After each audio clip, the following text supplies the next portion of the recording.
Ôi mà ra phòng mấy điều đấy.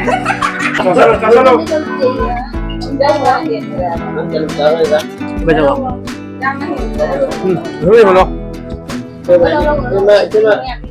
Hi guys, so welcome back to my channel. Ai channel da मैं अपनों को तराम लोग चली ngasi se ko sakop ni ko ai nupi gi sakop chatui mi do kasalan di ko kasasun da di khoi gi sakop se khoi gi mai ni pa su dum yaw na chale do ai su puna chakena tawi do adagi su ibai sing na ko baton pia pa do ai nupi angang singa do chakena tawi do na yung manung dali hawri kina khotna nupi di kaino moi ke ba khopasi di matam changya ba ko ado moi ke le hawri ado ai gari nung sila ga phamme ji ko ai di de lo na ni pa gi di kaino khoi gi phul jam khangawm mi laga dum ko jam matam changde ba moi di sai mui se kani de gi di ke mu ke ni matam changya moi di ado nang ke ja horo ai se thoya la mi ko ado makata na ada joraga ko mayamda makata na halake video se ko chako se amyam hoyi khoi ko chalam da gi sena siam chan ora do thogen do ko do jenga si tho si ko mayam na video si bu iske to widana loi ho yeng biram ko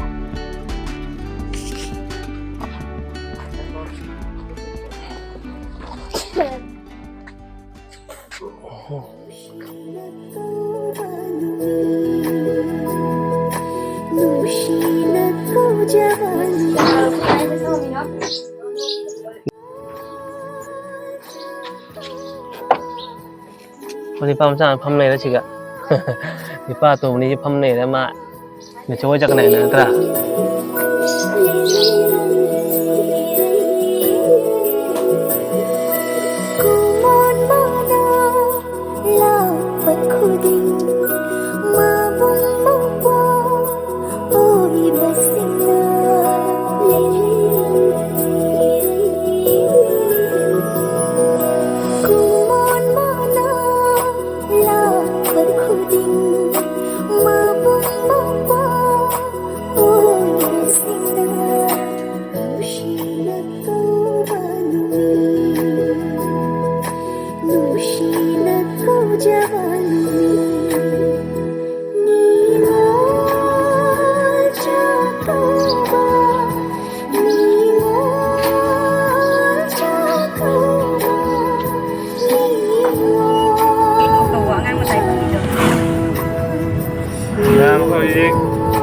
Lambi dan iko, lambi dah cari juga.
Long na chang ge dukan da adonga tang si le pe khoi hujik kaun da modra pul machin da ni le pe se ko mo ko to ko chilo chang ge ngai boy na dum mayam da ngala ko ni ko ru se ni ko se modra pul gi hek machin da ni na tawal pro khai ba hon do ni ko se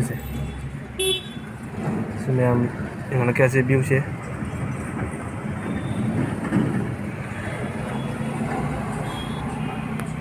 अरे आधा उड़ी बचिंग से ऐसे हाफलोंगे चिंग सी से Quay hầu đó đấy, anh đi đi. Trăng này là trăng.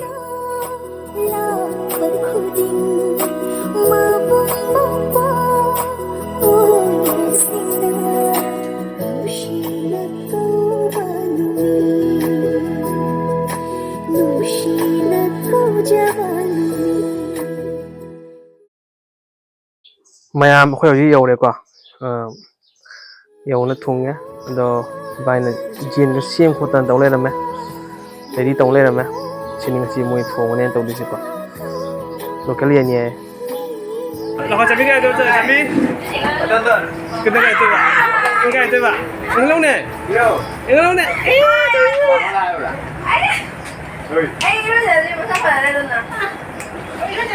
ai mang ni pak se kumangam pak Ôi, phone đi không muốn. Này ai chân pa tum pak Không muốn à? Phone đi. Se akhoi siju ai imang ni pa ni sina se tum bisana ho ga sigi pujari se amti ingin kai ki tawi mong ni Dia nó makin men. as matin hiang ka Dia nó cái nó dia. yin thong am jaw la ada cái gì cái nó singa thong ba Dia satu ba. sa thong ba ti le de Dia ngatoi. rồi as hi di ko se mai da do ma le ga si di yin thong ni ko yin thong ba lo cái yin thong này mà tôi sẽ ra đây này đấy मैं ngasi ki chakau che yum dana kaudre ibai gi ko mai dukan ama hotel ama lei do hotel do goina sum tawre ko yum do da tawdre ngasi je mayam ju khangbi mai ai silchar gi sodaga mana ta leibni mangal fut ko ni mai chi ko papa na nang namare sere ngasi gi mamun je le ko mamun ni ngasi gi dom het mamun ni Chỉ đây là một là một tháp, sao rồi cái một tháp là một tháp. Mỗi này. Nhà cái đó là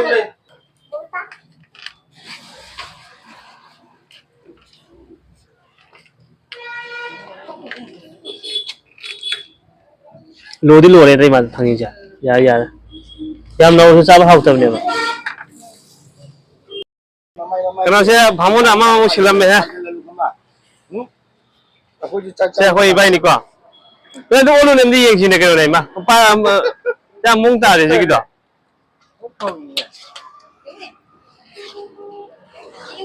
giang thế mây ta đấy hết đâu đi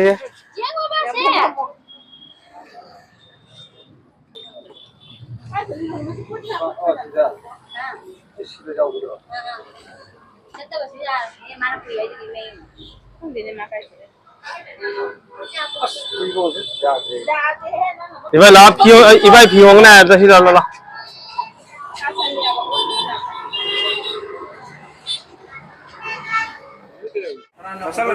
Salo. Jari na. Itu nanti boki sini. Saya kamu macam. Cái mà mới cho các biết rồi bạn này. Enggak, sudah papa laga satu dari dia kan. Itu mana? Ôi thôi nè. Nó mà sắp lên. Dạ ba. Ôi mama cáp papa mình nhiều đấy. Đây thì mà sao không? No, nang ganyan, nang Nanti hong kong dulu. Kong dulu kan aku. Nanti kayak wali di aku lah.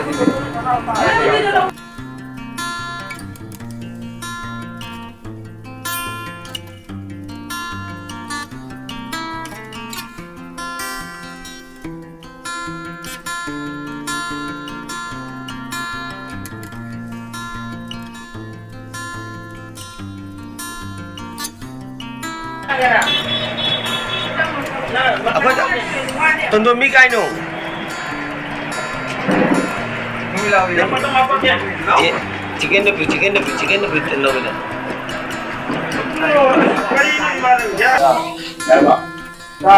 Ada mana? 왜 하고 있어 나 거의 진짜 거의 이바이니까 이바이니 아시죠 이바이니 아도 그냥 그나 하고서 지기 그거가 하고 먹기 그러네 시 프로그램이 아 그래서 나오네 봐 Ở bên này sini lagi baik kau mani macam lagi kau matang sih macam dia ambil ikan jaga dong sih sih lagi kau materi yang ni sih ngah thùng với nhau đây, phải đi yên thùng với nhau đây, quả chân giang với hai người ngầm dây chú, được, lấy nhau đây, rồi xí hậu thứ mà này, được, mày làm giờ là cái đồ đi quả, xí cái ta không có xe, rồi ấy cái chuyện này sẽ不管，弄的嘛，mày làm lạc biểu cái gì, mày làm sẽ tao bây mua, comment tao bây mua, để đi share tao bây mua quả, ಅದು the ಮಥಂಗಿ ಬಿದ್ದು ಒಮ್ಮೆ ma'am ಈಗ ಚಾ ಬಸ್ಸೆ ಮತ್ತೆ ಒಮ್ಮೆ ಈಗ ನಮ್ಮ ಕೊ ta mà để nó đặt sắt lên mâm hello ma'am like subscribe ತಗೊಳ್ಳಿ ಮುಖ ಅದು ngasi ನೀವು ತಗೋಬೇಕು ಕಣೋನಿ ಅಪ್ಪ ಈ ಬಾಯಿ ಹೊಲೆ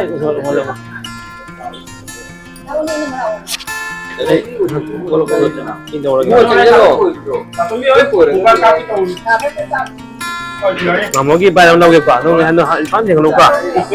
Cek, mamo bayi cium kuat. Cek, me. Cek.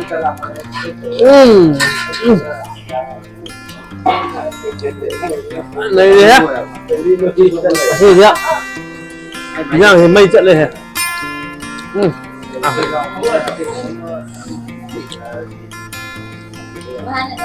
Betul.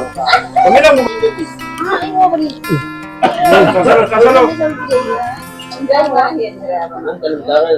bây giờ không biết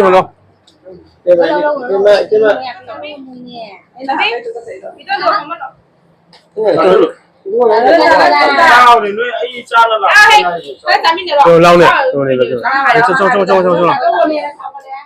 ibai na kumsi chai ki ningo jago bosi de kari machin sing pham da kai thamningi haingi wai amai tang thambiramu ningo jago bai se sahi magi oina ko ai mabung mopana masi masan gi da makta mamjaba mana oro asina oro ko sahi magi mamjaba wa idana sarigi bi besidagi henasu sahi gi henba mina amdaba mina ba honari ne ko adu tige ne so khali me adu mai angam ba piri buje na mase masan oi ba adigi manau sing lai sing na ne ni sina pen go oraga alai leita yamna pen tawdana da harau te yamna ai lai minari ba musana masin mopa gi musina bugi mari je ena se sanna na bagi tawraga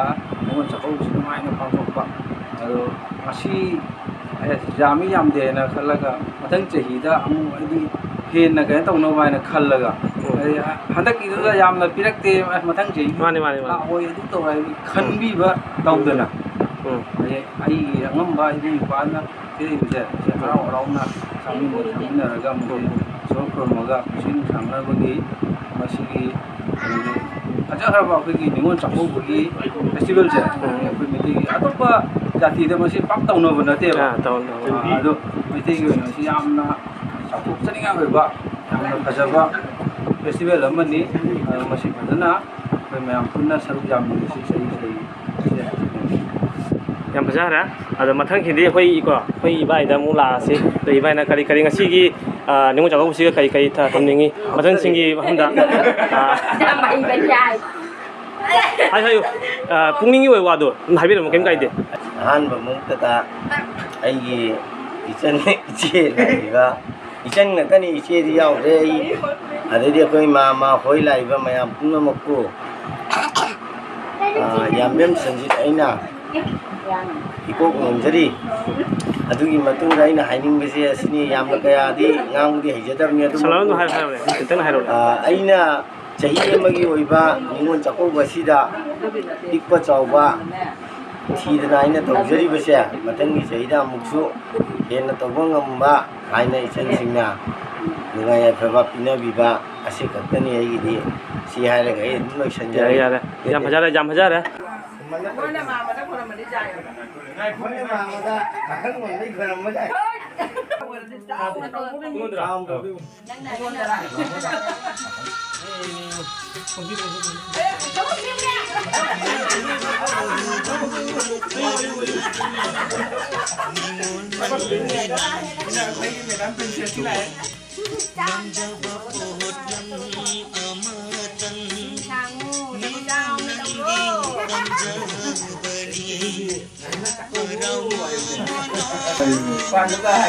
Namanya palu kali. Saya tuan ni.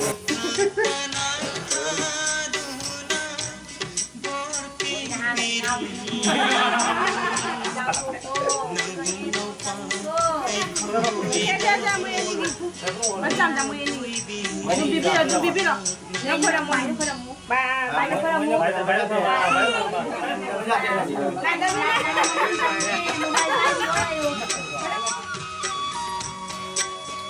mayam punamak ngasigi blog se swashi dum tinjarage ado mathingi video am do mayam thangam tawasi Kamu dah nak kurang